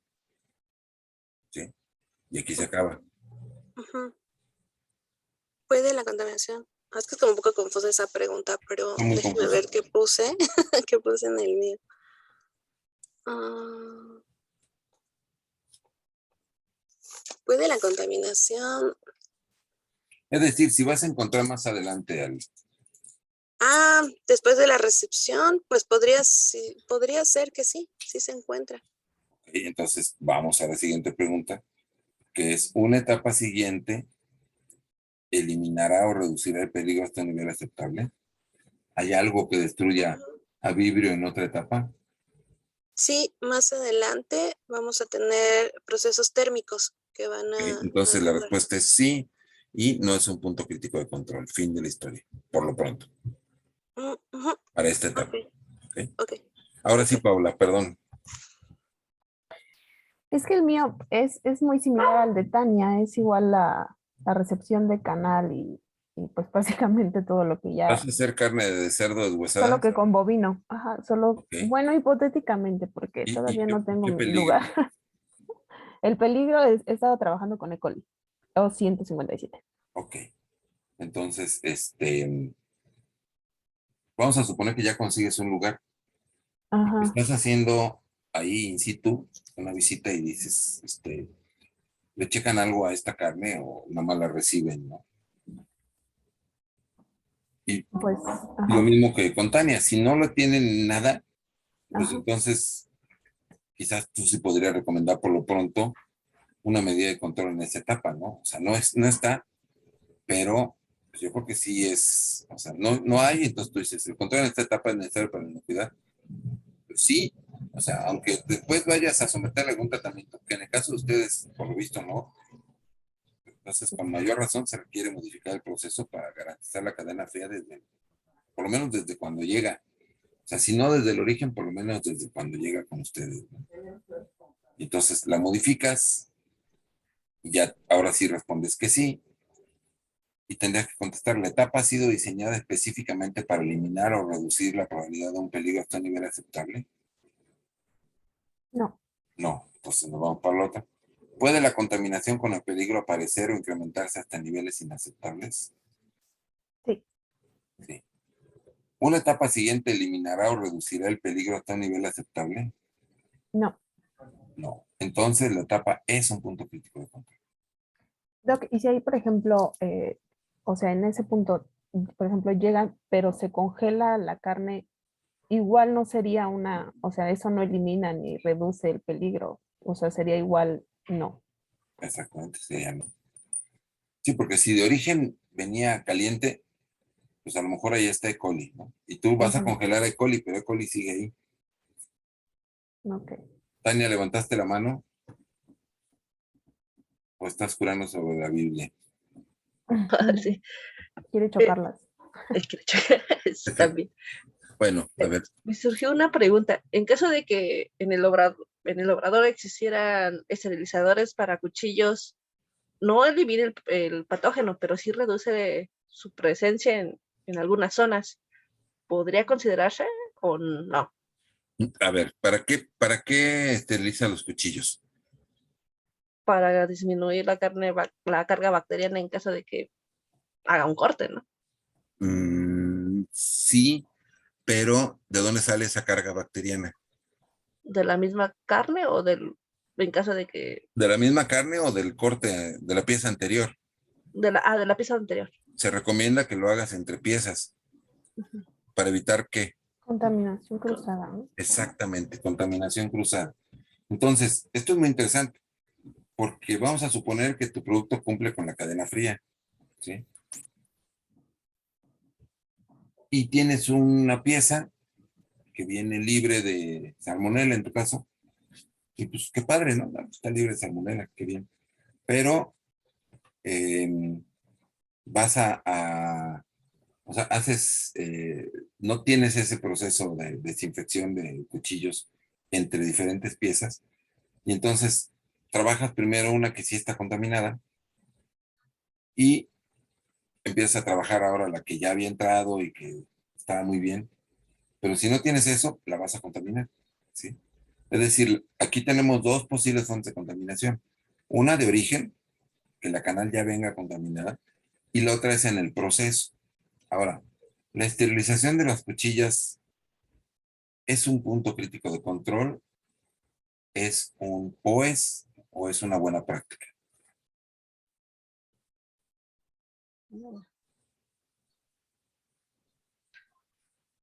La puedo considerar como un punto crítico de control porque si no lo aplico, estaría contaminando la pieza que sigue, por lo tanto tendría contaminación cruzada. Entonces, para evitar eso, lo considero un punto crítico de control.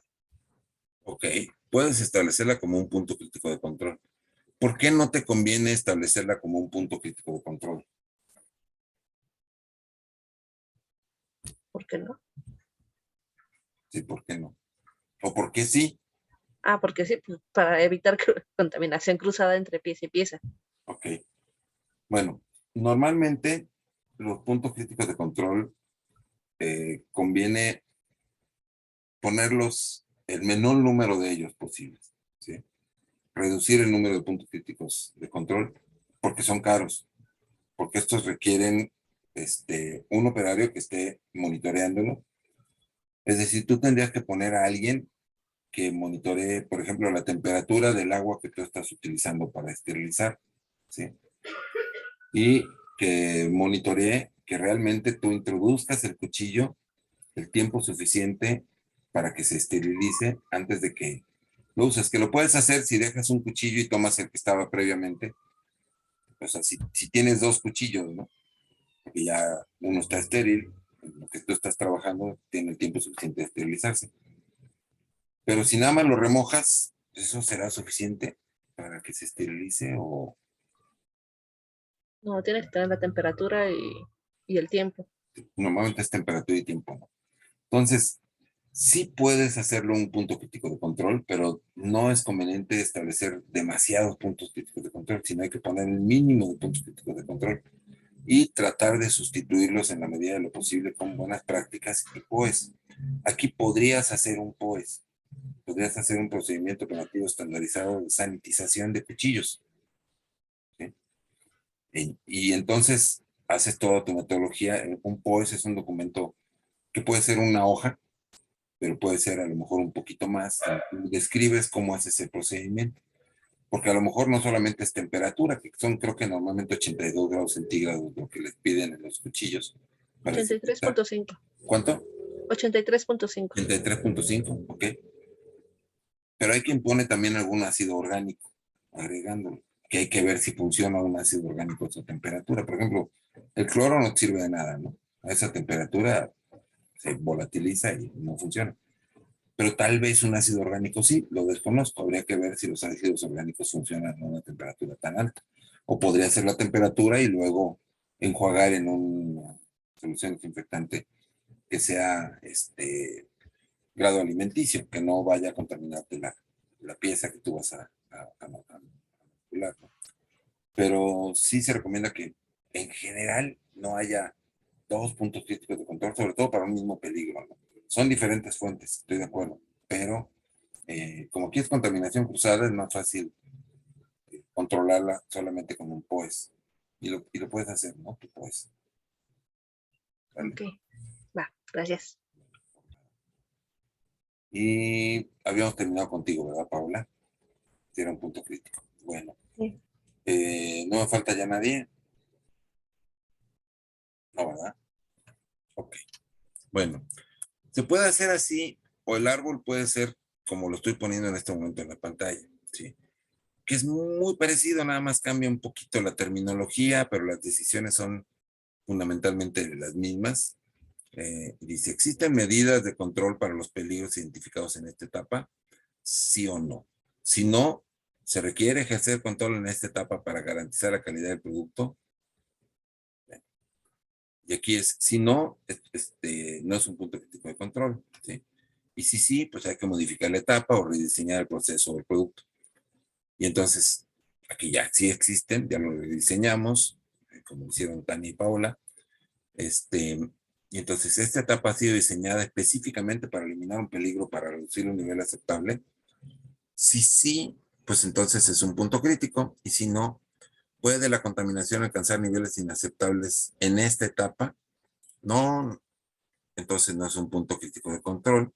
Sí, planteamos la pregunta, ¿no? ¿Un paso siguiente eliminará o reducirá el peligro a niveles aceptables? Si no, pues la etapa es un punto crítico, y si sí, ¿es posible establecer el punto crítico de control en esta etapa o en la siguiente que pueda reducir o eliminar el riesgo? Esta es la pregunta, digamos, que cambia, ¿no? Y aquí no nos dice una respuesta, pero si sí es posible establecer el punto crítico en esta etapa, pues entonces sí es un punto crítico de control.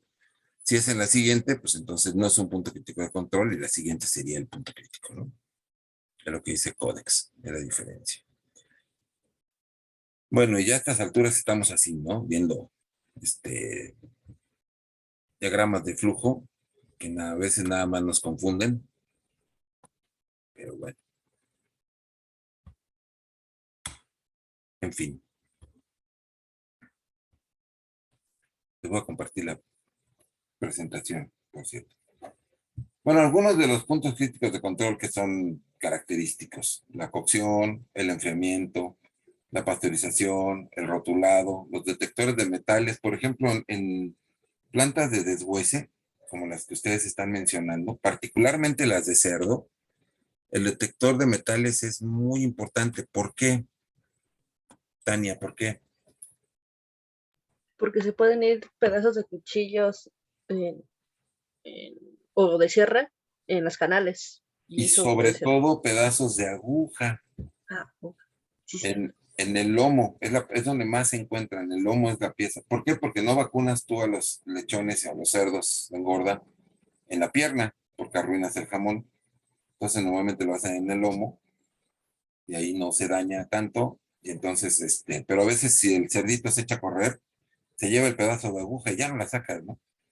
Y entonces ahí va, y es un peligro físico, es importante. Entonces hay detectores de metales. Yo no sé si las plantas que has estado los has visto, pero toman la pieza del lomo, generalmente el lomo, y la acercan al detector de metales y y entonces sacan la pieza, ¿sí? Porque lo detecta. No es nada más de que pase ahí el pedacito, sino tienen que acercarlo al detector. ¿Qué decías? De hecho, pasan todas las piezas y ya es como para el empaque. Todas las piezas cárnicas pasan por el detector. Ok, Ya el que perfecto. pasa por ese detector ya se va para el empaque. Todo. Ok. Y si suena, lo desvían. Así es. Ok. Y lo abren, le sacan la pieza y si acaso lo reprocesan, aunque ya no como pieza completa. Probablemente tenga que ir al molido o a ver a dónde. Sí, sí. Ok. Bueno, estos son algunos puntos críticos de control. Está señalado el azul porque el ejemplo viene con leche, ¿no? Bueno, algunos otros puntos críticos de control: recalentamiento, mantenimiento en caliente, sellado de las latas o exhibición en frío. Bueno, ¿qué es lo que se controla en los puntos críticos de control?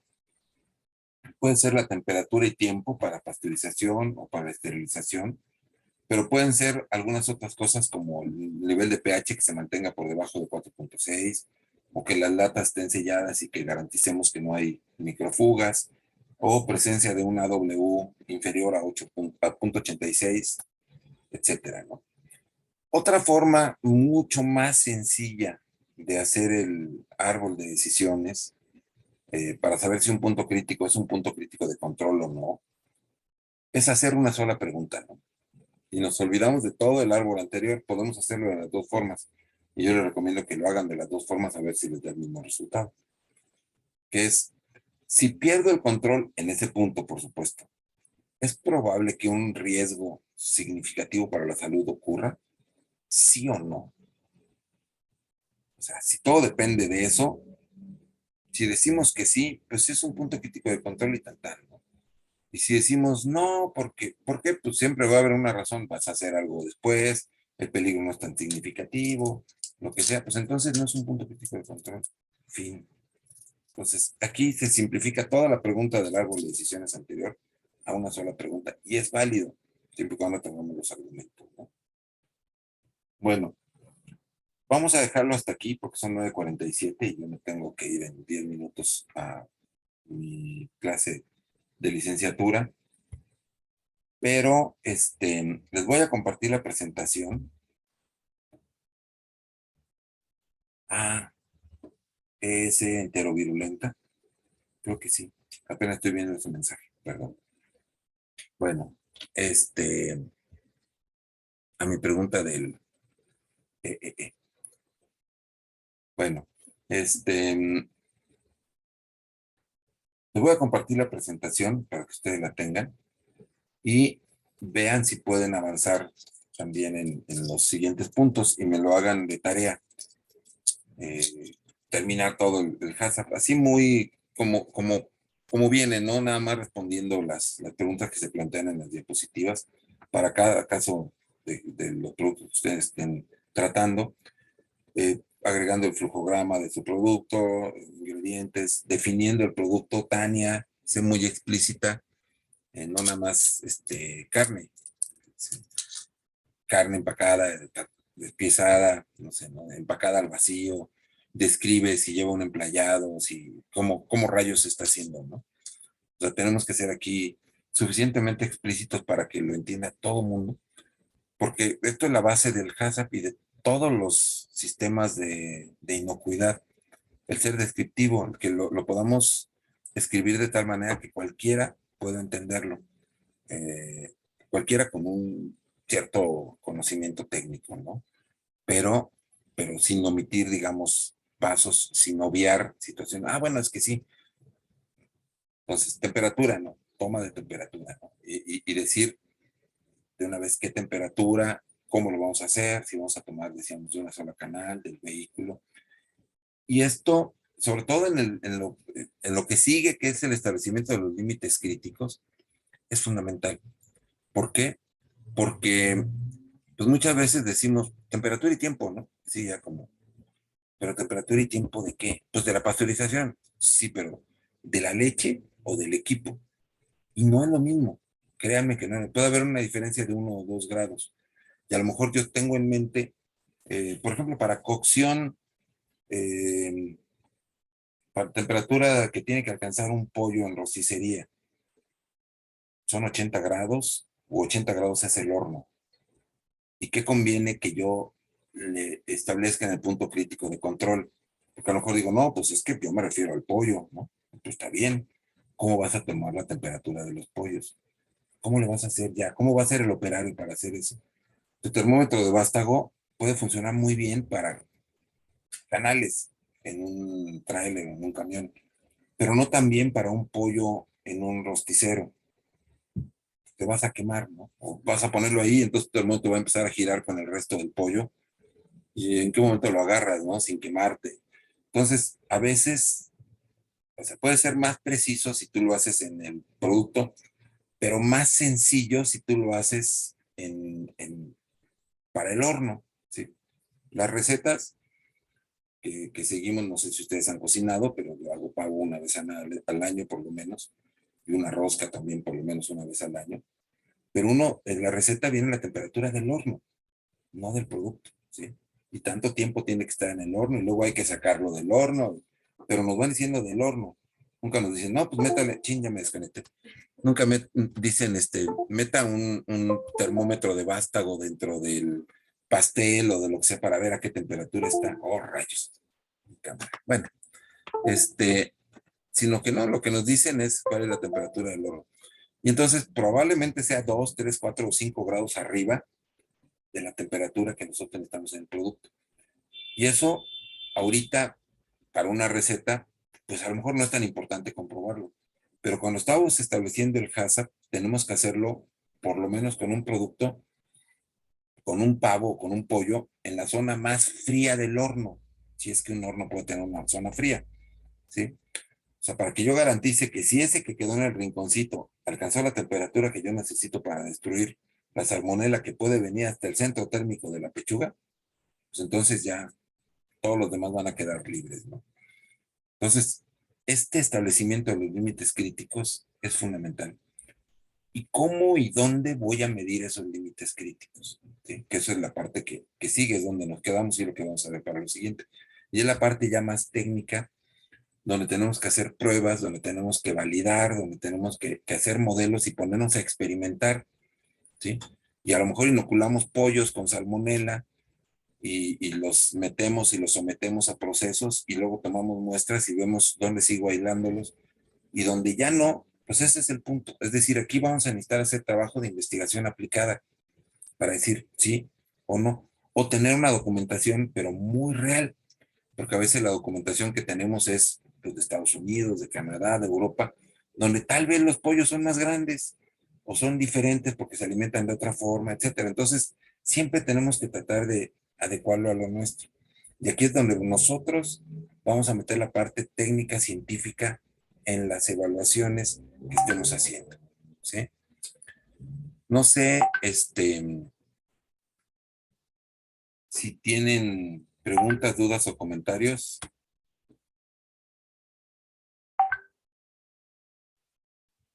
No, doctor.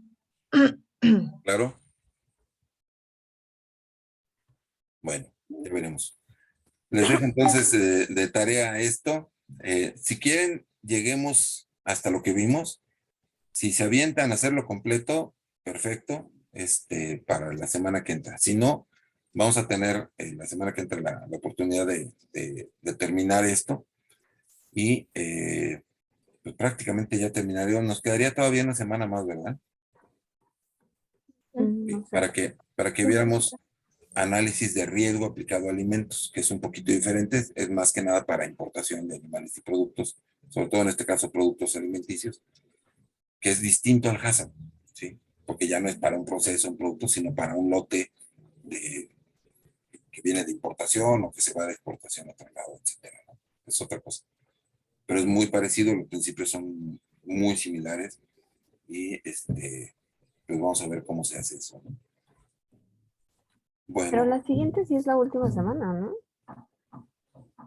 pues yo pensaba, pero me dijeron que no, que hasta el 3. No, bueno, según yo, el último día o termina el semestre el 27, o sea, sería el viernes de la próxima semana. ¿Así? Ujú. Okay. Ah, es que en licenciatura es una semana más. Por eso estoy confundido.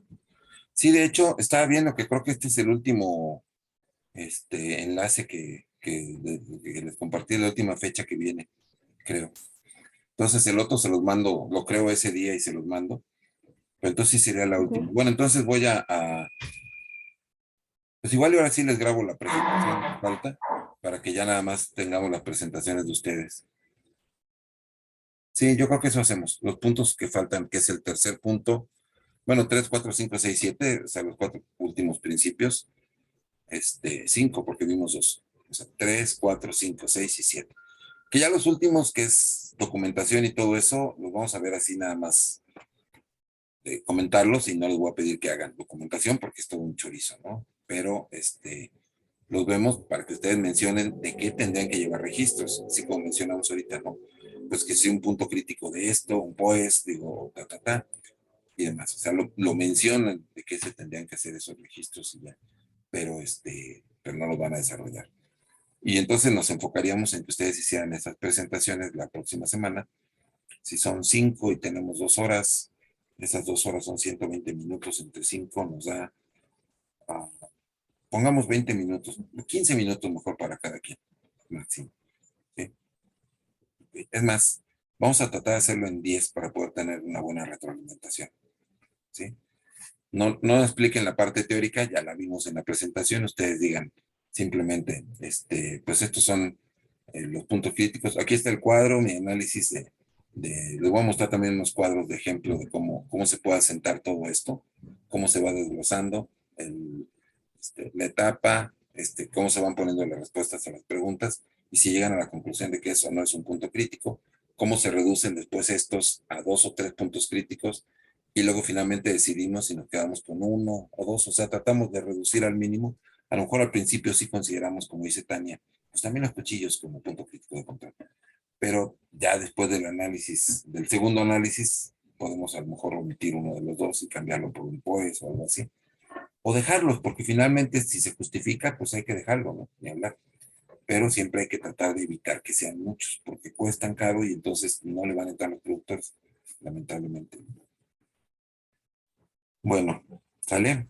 Pero entonces aquí partimos desde desde la directriz 1 o ya nada, o avanzamos ya para la exposición, avanzamos nada más hasta ya Vamos donde a- inicia. para la presentación nos vamos hasta el final, pero solamente de lo que viene en la presentación. Ahorita mismo les comparto la presentación y voy a tratar de grabárselas para ir explicando qué es lo que tendrían que poner.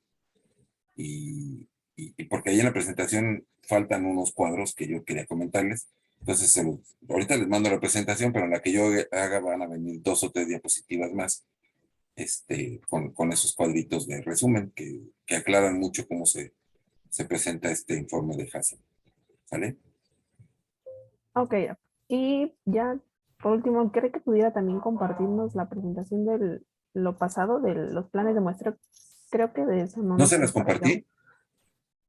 Bueno, se las Según yo, no. comparto con todo gusto. Sí, sí, sí. Claro que sí.